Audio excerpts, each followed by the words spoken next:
100 পরিবারের মধ্যে 90টা পরিবার 1 ভাগ সম্পত্তি দেন। আপনি এটা সুপারিশ করেন, সরকারি ভাবে এমন আইন করেন অন্তত 1 ভাগ সম্পদ যেন সম্মানের সাথে ভুলরা নিতে পারে। এটার কোনো খবর নাই, 2 ভাগ নিয়ে টানাটানি। নাউজুবিল্লাহি মিন যালিক। মূলত মানুষের মধ্যে একটা দ্বন্দ্ব লাগায় দেওয়া, সৃষ্টিকে স্রষ্টা থেকে বিচ্ছিন্ন করে দেওয়ার এক চক্রান্ত কৌশল। আল্লাহ তাআলা আমাদের সবাইকে হেফাজত করুন বলে আমিন। আমরা আমাদের পক্ষ থেকে বলবো, চিরে এই নারী সংস্কার কমিশনকে বাতিল করতে হবে এবং যতগুলো সুপারিশ করছে সমস্ত সুপারিশগুলো জনগণের সামনে এসে বাতিল হিসেবে ঘোষণা করতে হবে। আপনারা কি বলেন? এটা আমাদের মুমিনদের প্রাণের দাবি, অবশ্যই করতে হবে। আমাদের যদি এই আইন করতে হয় আমাদের রক্তের উপর দিয়ে করতে হবে। এর আগে এই আইন করতে মুসলমান দিবে না ইনশাআল্লাহ। হতে পারে না। মুসলমানদের রক্তের উপর দিয়ে আইন করতে হবে। এর আগে মুসলমান একটা মুমিন বেঁচে থাকতে কোরআনের বিরুদ্ধে আইন বাংলাদেশে হতে পারবে বলেন?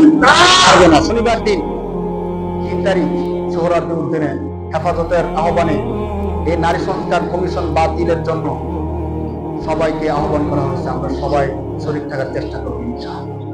ইমানি দাওয়াত, ইমানি কাজ আল্লাহ তাআলা আমাদের সবাইকে কবুল করুন বলে আমিন।